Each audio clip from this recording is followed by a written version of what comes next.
All right. Good afternoon or good evening, good morning, depending on when you're watching this. My name is Greg Frere, social studies teacher for a lot of years. Today, I'm going to teach the political / economic spectrum.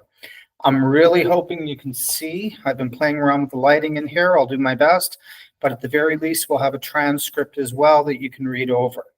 Okay, so the political spectrum, economic spectrum, it's all based about values and beliefs. Doing your social studies 30, if you look at the actual topic, the cover of the book, it talks about ideologies. So ideas on how we should run an economy and ultimately run a country, our whole government, our political system, and it's all based on, again, our values. So political values, once you have those established, that's going to reflect into your economic values. Every single individual fits on this spectrum. You would have heard of the concept of right wing, for example, and left wing. Okay, ideology, ideas. So in here, there's lots of variation on ideas, and hopefully my line looks somewhat straight. We're going to say this is approximately the middle. Okay, these things are a little bit fluid as we go through these. I'm going to put things down, and you have to look at the whole entire picture before we conclude anything. And then ultimately, hopefully, you'll be able to figure out where you fit on here. So the political spectrum can be complicated. Even the first time I had to teach it many, many years ago, I wasn't sure how to start it because some people think it's more about control. So they look at fascism, like Adolf Hitler or Mussolini, and they look at communism, someone like Joseph Stalin, and they think they're the same. And yeah, they're very, very different. Both are autocratic rulers. I have another video on types of government to explain that. However, their actual fundamental beliefs and values are very different. Their approaches may be similar in how they control people and keep a hold of the government. However, value systems are different. And that's why I see a lot of people on social media and so on, they actually try to say that these two are on the same side of the spectrum. They're actually totally opposite. And I wasn't sure how I was going to teach that the very first time until I went and I put the term inequality over here. And then I put the term equality over here. Now, I want to be very careful when we're talking of someone like Adolf Hitler. Absolutely, we can think of inequalities such as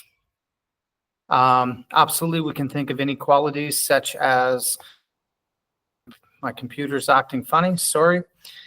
Racism. However, when we're looking at most right-wing philosophies or ideologies, where it's not about racism, and I'll explain that as we go on. Okay, it's about natural inequalities that can emerge as a result of, in many cases, people's actions and choices. So hopefully I don't have any more computer glitches here. It's asking me if I'm still on, so I hope everything's working here. All right, so let's get started on this.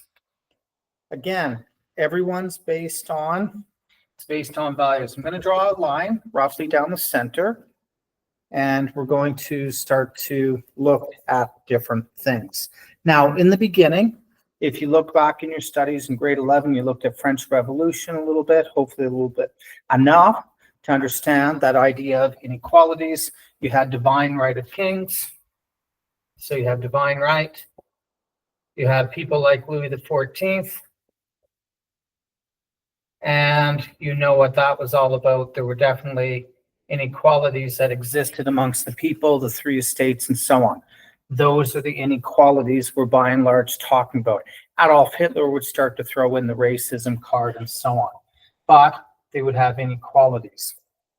And then what ends up happening is there's a little bit of a change. We know that the Industrial Revolution happens, but before that, we have the Enlightenment, where people started to talk about the ideas of equality.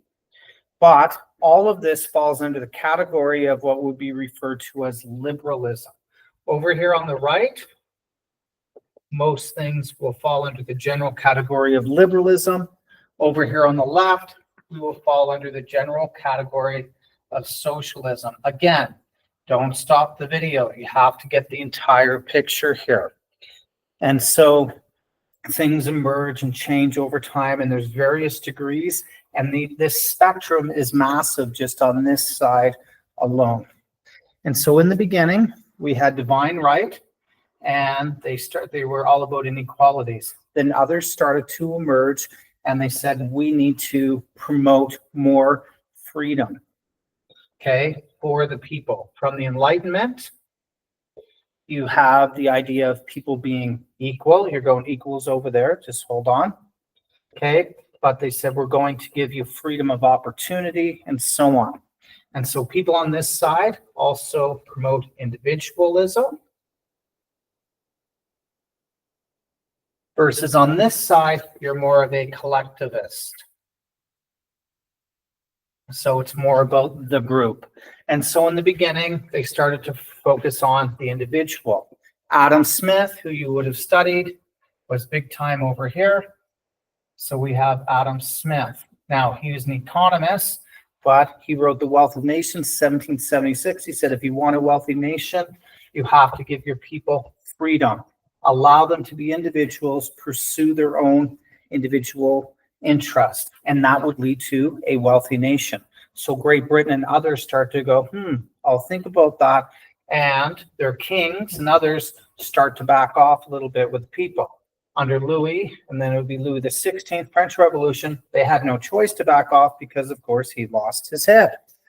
So in the beginning, it started with the concept of the Enlightenment and giving people freedom. Freedom's a principled value. With freedom, you have choice. Okay, as an example of a principal value, you'd eventually have speech. Oh, my really messy writing here today. I'm trying to write really big as well so you can see it. Speech, assembly, and the list goes on and on and on. And so that's what started this idea of, so the concept of liberalism, and we got to get away from thinking liberalism, Liberal Party of Canada, Justin Trudeau. No. Okay, we'll talk about that a little bit. The idea of liberalism in general is to the right of the spectrum, and it's about individualism and providing freedom. And so that's how it all starts. What ends up happening over time is people start to go through that. And we know, of course, with the Industrial Revolution, things started to lead to even more vast inequalities. Again, inequality being over here, as the rich factory owners, if you will, ended up controlling things. And then ultimately the horrors of the Industrial Revolution, where there was such a massive gap between the rich and the poor. So that's that idea of inequality. And the rationale is, hey, you have the freedom to pursue your own interest. You can do that. Go forward. You can make money. And guess what? That's going to lead to inequalities, because through the invisible hand, through personal initiative, through all these types of things, people are going to end up in different spots. So the idea of self-reliance, competition between people, between everything, and the idea of personal initiative. So there's this push to give people freedom, okay, principal value of freedom. That's a liberal idea at the time when we're moving away from the whole kings and queens thing to all of these things, which ultimately would lead to, in some cases, even greater discrepancies and inequalities. So what happens over time is people start to see what's going on and go, I'm not liking this. There's too much inequality. In some cases, they got rid of their kings and queens, but for what? So now they were slaves to the emerging bourgeoisie or the capitalists, and so they didn't like it. So there's a push that starts to go over to this way. And eventually you would have people, so when we have liberalism here, and this is where I'd say it starts, and now it starts to go over here. Okay, and they will become known as moderates. And this is where a lot of your liberals sit today. They're going over on this side. And when you get to this side, you're starting to look at other values. such as the common good, collective security, stability. So not only the idea of equality over here, but they start to look at, we need to provide some security, we need to cooperate and work together so that we don't have the extremes like you've seen during the Industrial Revolution. Hopefully your teachers looked into that a little bit. The curriculum really doesn't do a good job of making the Industrial Revolution a big part of it. It should be. It was very, very significant. But they start talking about it. So this is where you have the emergence of unions. So unions start to collectively get together and say, we want better conditions for our workers and ultimately everyone. They start to put pressure on governments to pass things like minimum wage laws, hours of work, eventually safety, and so on and so forth. And that's where people become more moderate. So liberals would go here. Others would say, whoa, we don't need to change this. You have the freedom. If you want to be in a certain situation, yeah, there's going to be inequalities, but you do have the initiative. You do something about it on your own. And so those that wanted to stay here were conservative. So the idea of conservative is you're not big on changing too much. You want to just kind of go and just be very careful, and you're hesitant to change. So this would actually become classic liberalism. That's why we refer to it as the term classic liberalism now, because liberalism started over here, the idea of freedom. And then over time, it starts to change in response to what's going on in the world through the Enlightenment, through the philosophers and promotion of Montesquieu and others talking about government change, and ultimately really through the economic changes. So governments start to move towards here.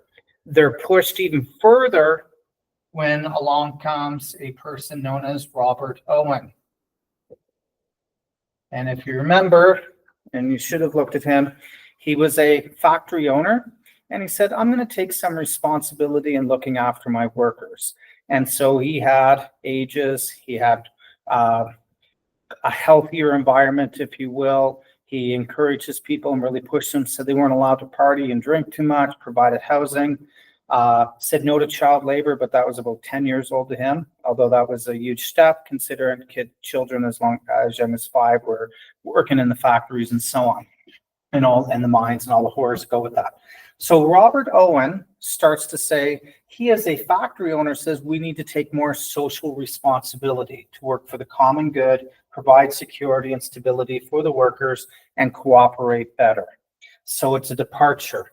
So this is quite a bit now from here versus all the way over there. So we're starting to see an emergence of a broader, more ideas on how society should function. And then of course along comes that guy, that bearded dude that looks like Grumpy Santa, and that would be Mr. Karl Marx. Karl Marx goes to the extreme and he says, I don't know if you never heard about Robert Owen, but regardless, he said, you know what? Forget these capitalists. They're not going to do the right thing. We need to all work together. Everyone's basic needs should be met. If anyone's making money off your labor, they're exploiting you. And these capitalists, they're rich, they're self-serving, they're totally selfish, and we need to kill them, plain and simple. He would look at the French Revolution as an example and say that's exactly what needs to happen again. Because the French Revolution, of course, they hit it, they killed wealthy people, and then they took over. And eventually the little short dude came along and things went really far right again. So Robert Owen comes along. He says, we need to take more responsibility. Karl Marx goes to the extreme and says, no, we need to take total control. We need to take total control of all these factories, because he's living in the heart of the Industrial Revolution in England in the 1800s, and he's watching the mass discrepancy of the inequalities between the people. And he says, enough already. We need to take control. We need to kill the rich people. the government needs to own all the factories, and then we distribute everything equally. And he, of course, is the father of communism. Now, this will explain, so I said anything to the left is considered socialist in nature. Anything to the right is considered liberal in nature. This is why you will see often Karl Marx referred to as a socialist, which is true because he's to the left. Communism is like socialism on steroids. It's to the absolute extreme. Socialism, if you're a socialist, it doesn't mean you're a communist necessarily. So a lot of our Scandinavian countries, Denmark, Sweden, Finland, and so on, they are considered very socialist. Canada, where we fit in, I'm sure most countries will teach, probably no doubt in the United States, they'll refer to us as socialist. We're somewhere around here, and it really depends on the party that's in power and what the situation is. But we certainly have things like universal health care. That is an example of cooperating for the common good, providing some security and stability. So healthcare is an example of our social safety net. So this idea of catching people before they crash and hit rock bottom.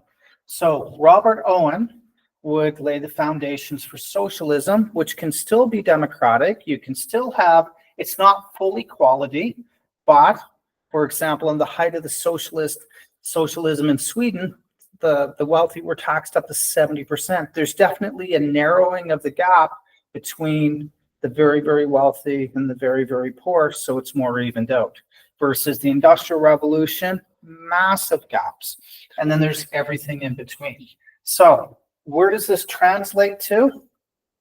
If you look at it, our Liberal Party in Canada typically will fit somewhere around here to the right. Now, this can change, and we can debate this all day. Your teacher, if they want to try to do a scale 1 to 10, some might say they're 7, some might say they're 5. That's debatable. It doesn't really matter. Okay? The idea is understanding where they fit on the spectrum. So what I'm going to do is I'm going to label the Liberals in pink here. Okay, so we're going to say this is the Liberal Party. And then if we put our Conservatives over here, and you'll see why I'm doing the sticky note soon. If we were to put NDP, and this can vary, an NDP in Alberta versus Saskatchewan, very, very different. Okay, we'll put the NDP over here, and then we'll put, of course, communism over here. And for lack of sticky notes, hopefully you can see this is green, sort of on a yellow note, and communist. So now we're starting to see political parties emerge. Now, what Canada typically falls somewhere in here. The United States will fit over here. In their political parties, their Republican would be similar to our Conservative. They would be to the right. Their Democrat is more liberal, more to the left, but certainly not like our NDP or anything like that. Other names that will be associated with liberalism, you have John Stuart Mill. Okay. We've got Robert Owen in there. We've got, if we look at Republicans like Trump, he is quite far right, businessman, lots of money over time and stuff like that. And so very much about strong nationalist type tendencies and so on. So Trump is definitely a far right Republican. And there's a variation. In Canada, we have Conservatives. Alberta tends to be very far right. It's leave me alone, give me my freedom, leave me alone, let me figure it out on my own. And we see this, let's be honest, when we see signs, less Ottawa, more Alberta, and so on.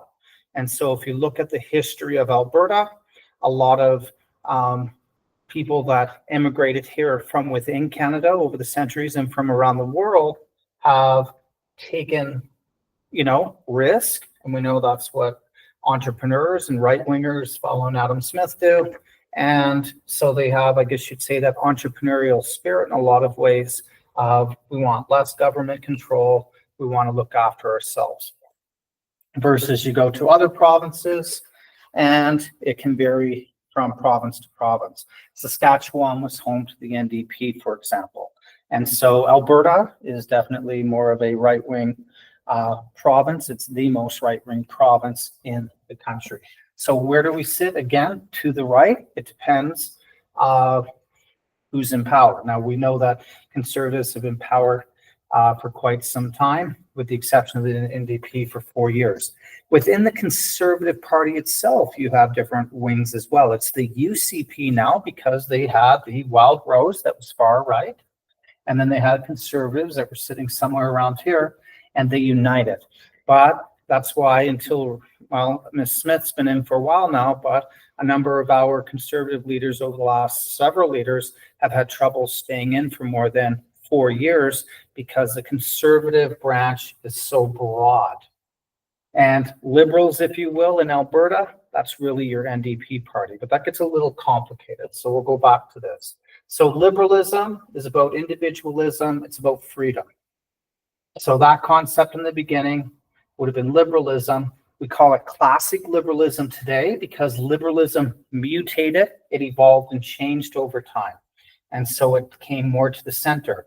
That was brought on largely by the push of people like Robert Owen, Karl Marx, unions, and others saying we need to change as a result of the massive discrepancies and downright abuses of the Industrial Revolution. So liberalism went from here, it was pulled more towards the center. Some went further and they became socialist.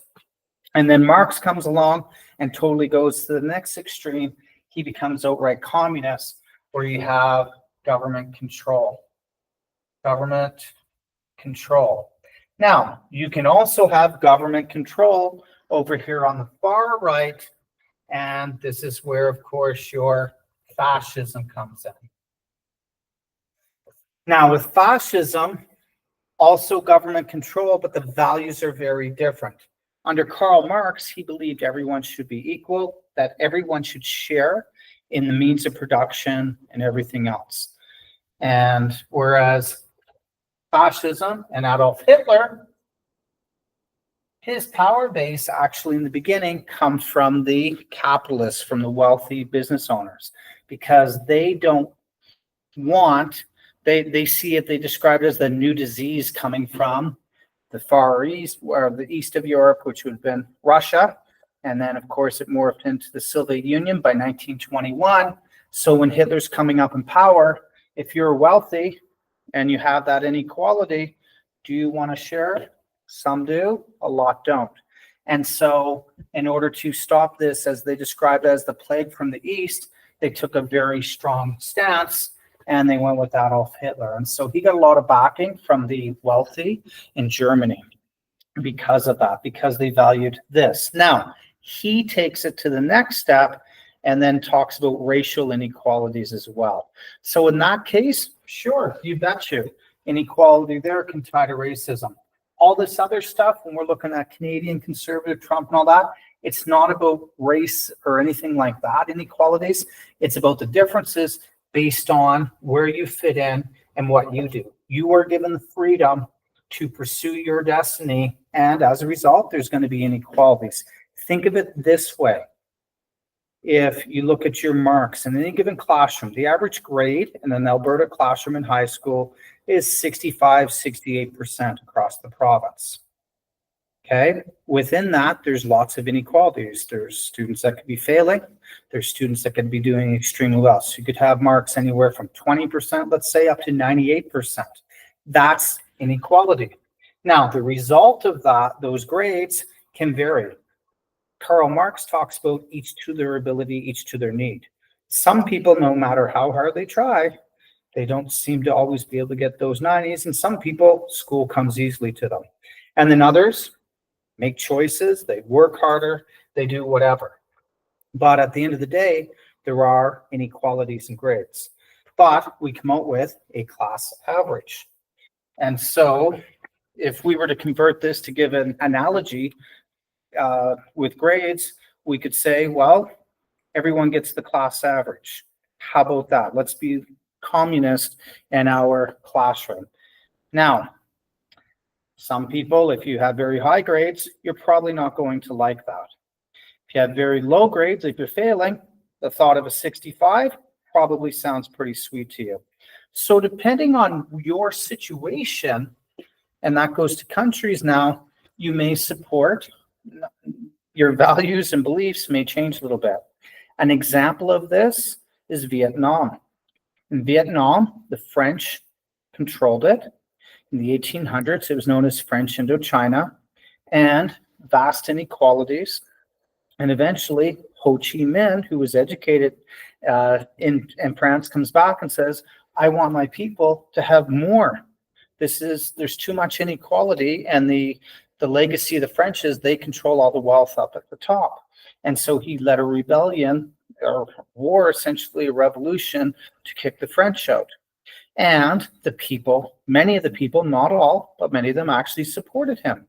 And so he, of course, led a communist revolution. And the idea is in those situations, the people wanted more.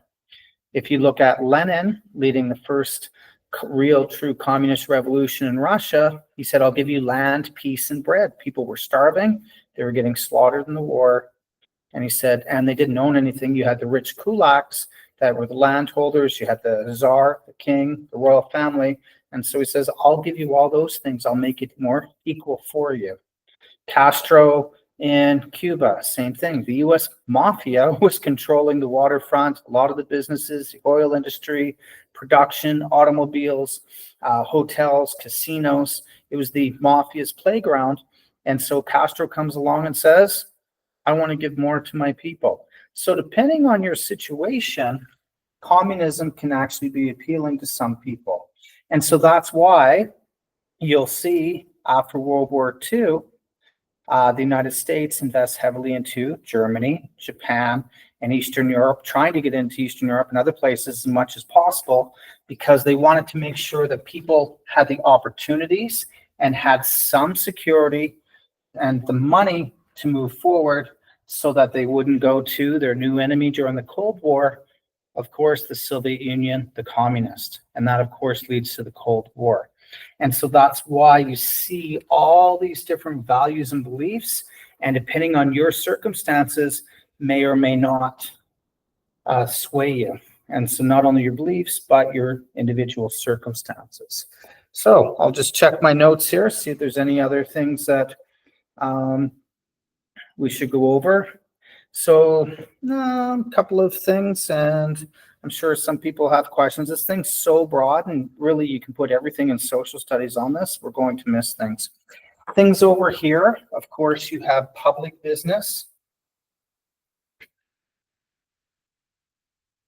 Over here you have private business. Now in southern Alberta, we've got lots of little towns, and so sometimes we have public businesses. An example would be swimming pools. No business person's going to open up a pool to try to make money in these small towns. They'll go bankrupt. And so instead, those are public facilities. They're provided through tax dollars. Most of them lose money, but it provides a service for the people. Versus we see all our small towns getting McDonald's now over the last few years. Those are private business. They make money, obviously, or they won't exist. Public businesses, that could be like your swimming pool. Those can lose money, but they provide a service.